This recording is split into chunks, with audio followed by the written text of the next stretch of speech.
Good morning, Drexel Hill students, staff, community, and distinguished guests.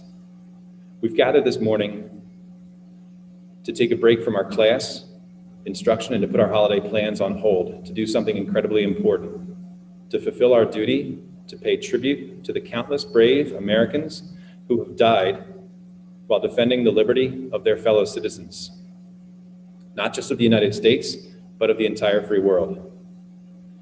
It is with this in mind that we require all who are in attendance today to conduct yourself in a manner befitting a memorial ceremony.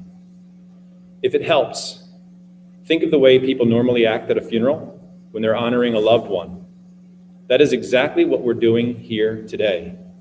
We are honoring the hundreds and thousands of loved ones that have died for this country. While you will certainly hear or witness things that would commonly be followed by applause, I'm asking you today that you show respect and appreciation for the ceremony by remaining silent. This ceremony is a time to focus and reflect upon the sacrifices made throughout our country's history in the name of freedom, and to contemplate what role we each have as a citizen to remember that sacrifice.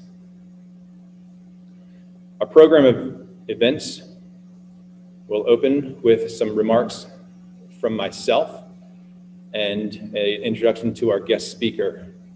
We'll then see the 2019-2020 Girls Ensemble virtually perform America the Beautiful, introduce our guest speakers, hear the 2019 and 2018 chorus doing the Battle Hymn of the Republic, and then we'll invite our student guests up to explain the wreath ceremony, do the presentation of the wreath, and then we'll close our assembly today.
At this time, I want to introduce our audience to our guest speakers. This year's Memorial Day guest speakers are two former students at Drexel Hill Middle School, graduates of Upper Darby High School, Catherine and Eliza McCarthy. The McCarthy sisters grew up here in Drexel Hill, each attending Drexel Hill Middle School and then Upper Darby High School. Before graduating from high school, both of our guest speakers laid the groundwork for the extremely selective acceptance process of two of our nation's military academies. I'll start with Catherine. I first met her as the vice president for the class of 2014. In addition to being a member of the student government, she was an outstanding student scholar and an athlete at Upper Darby High School. During her senior year, she also represented the Upper Darby High School students as a representative to the school board. When she graduated in 2014, she was accepted into the Naval Academy at Annapolis.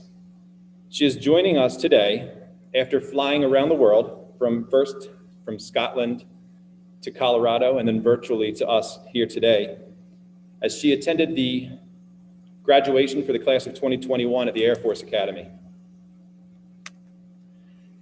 After graduating the class of 2014, I cycled back as the assistant principal for the class of 2017, where I met Eliza McCarthy. She was the class president of the class of 2017.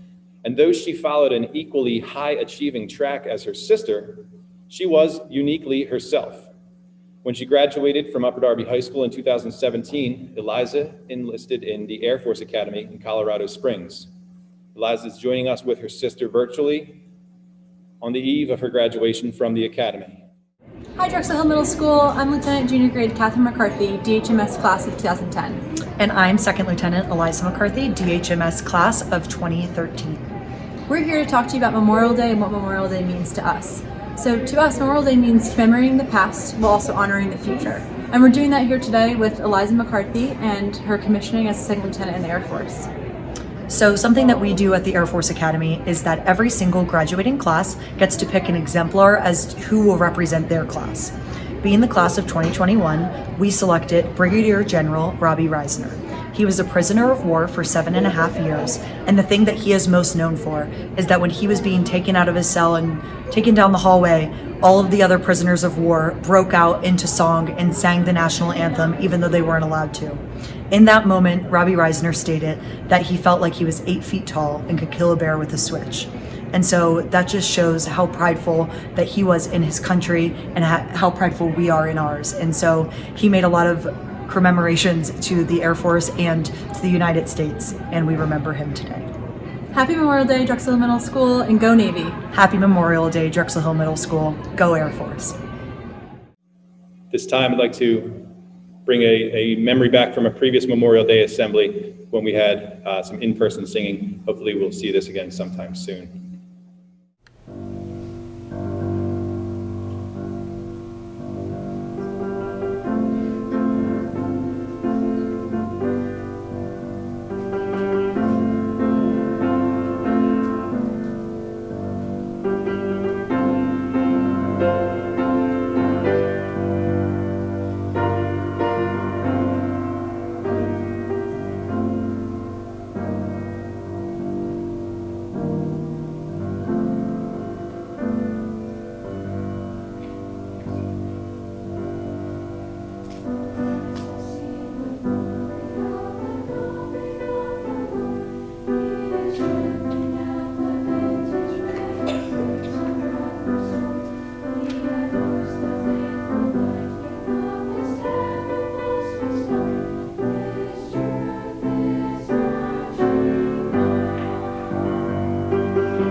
At this time, I'd like to bring to the microphone our Associate Administrator for the day, Principal Sean Scott.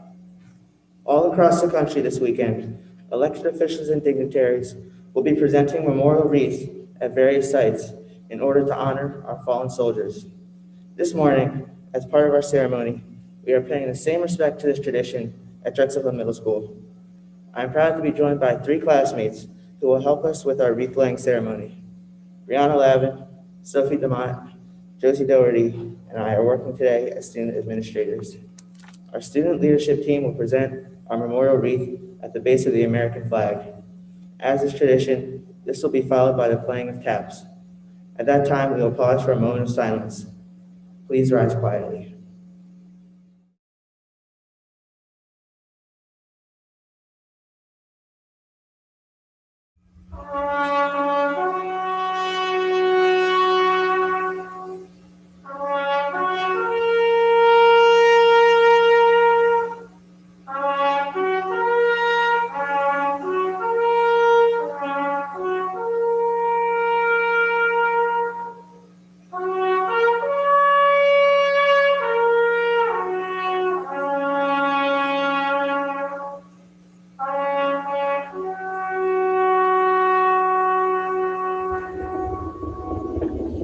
In closing this morning, I want to give our students an idea of the price that's been paid in the name of freedom.